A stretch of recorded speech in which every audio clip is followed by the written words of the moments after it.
Oh hi ladies and gentlemen, Air on the air.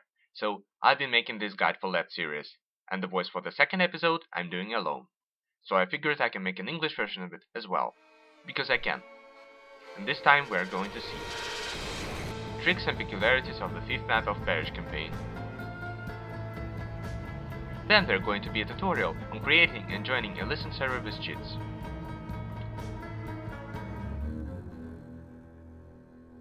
Breach finale. Such a nice present, swarming with infinite zombies, so packed with dev charges that even the first map of the Central campaign would feel defective. That's what it is. The first model starts on the first gap. Before it, infected have an opportunity to redeal their cards once to get a better hand in this important attack. Let's watch several attacks picked from competitive matches. Here you just saw a boomer that has calculated everything just try to minimize his chances to participate in the first attack.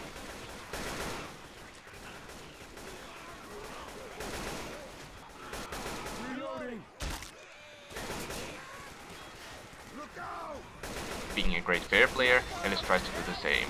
Lol.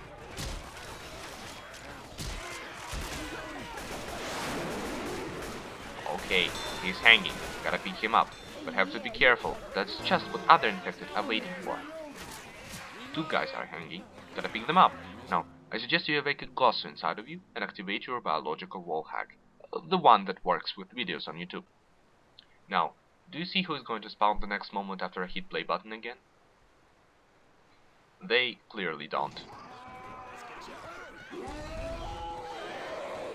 Are they going to survive or not? Place your bets. They are.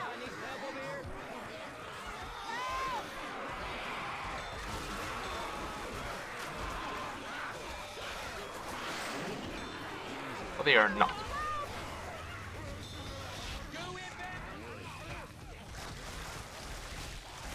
Or they are not. Well, they are.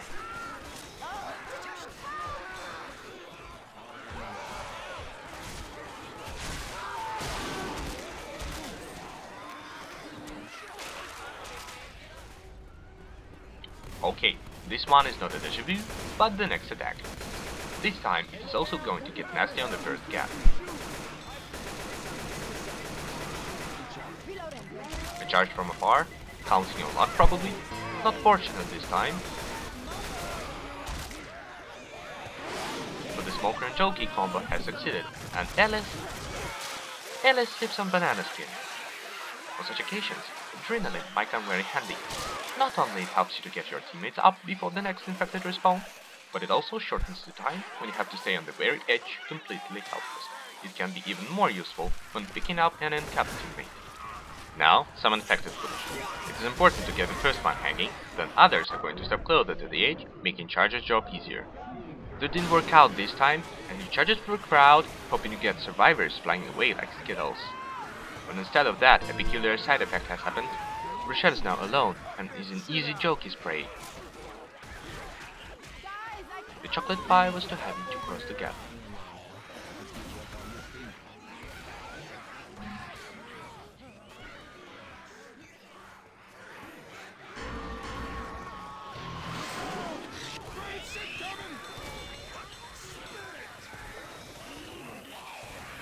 Again, nobody has blocked the charger spawn, and he flies through this alley of death, taking a survivor with him. And even failed to grab the ledge. Let's watch again this moment when Rochelle got separated from others.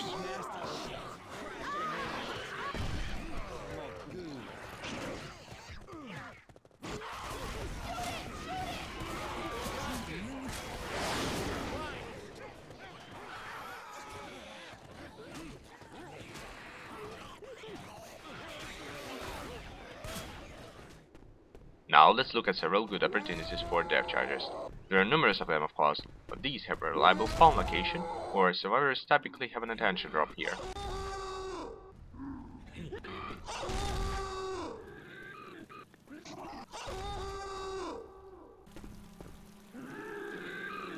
Screaming Eagles!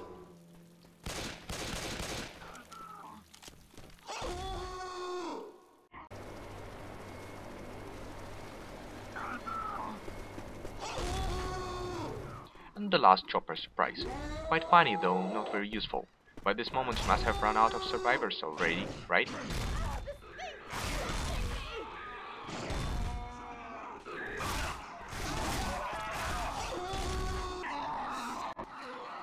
Maggots! It was a pleasant surprise to find out that... Just watch this. Charger! Kill this thing! Kill this thing!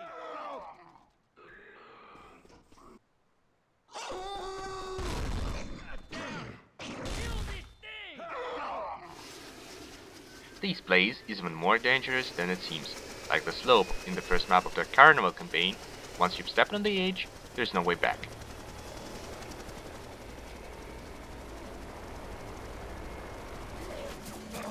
Cars on the bridge sometimes don't kill, but deal 20 damage or so. Sometimes they do kill. Unfortunately, we failed to find any irregularities. Can you clarify this? And the last thing. If you're searching for death pools, death charges and such, beware that the last survivor never grabs a ledge. Now to the console stuff. We are going to talk about the console commands. They can be very useful for exploring the game, training, making movies, or just having fun. To make sure that no one is left overboard, today I'm going to start with basics. You can enable console in your mouse keyboard settings and display it by pressing the tilt button. The number of console commands is great, thousands of them. The complete lists can be found on the internet, but you can manage without them pretty well. When you enter a command, a drop-down list with suggestions appears. You can navigate through it using arrow keys.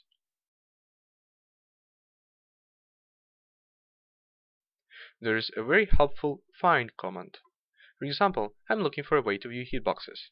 I enter find hitbox, and here I get all the commands that contain this substring with a brief description of each. Here it is. There is no need to retype commands if you want to enter them again. Browse what you've entered earlier with arrow keys. That ends the theory part. Let's get to the practice now. We will create a local server with cheats. As you may know, it is impossible to create one in Left 4 Dead 2. That's why we will create a so-called listen server. Enter map and space. Pick a map from the drop-down menu. Hit space and there are going to be one more parameter which defines the game mode. Versus in our case.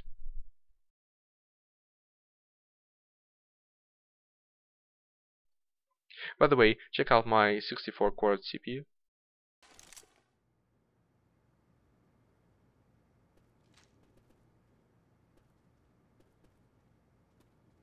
Cheats now may work, or may not.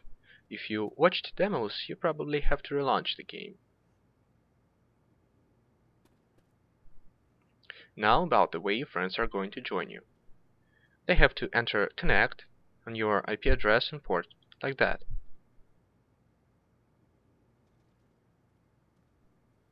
Let's see how you can get your IP and port. Enter a status command. It must be very familiar to those who have participated in leagues and tournaments. It shows team ID of all players on the server. But this time what we want from it is your IP and port. Here they are. This is what your friends need to know to join you. But this might not work if you have some weird internet providers, proxy configurations and such. I recommend you join your friends' listen server in this case. Thanks to Tre and Nelly for the material. I wish they could voice this episode with me. Sadly they can't. And thank you for watching. This is the first thing I'm doing in English. All feedback is welcome. See you in the next episodes.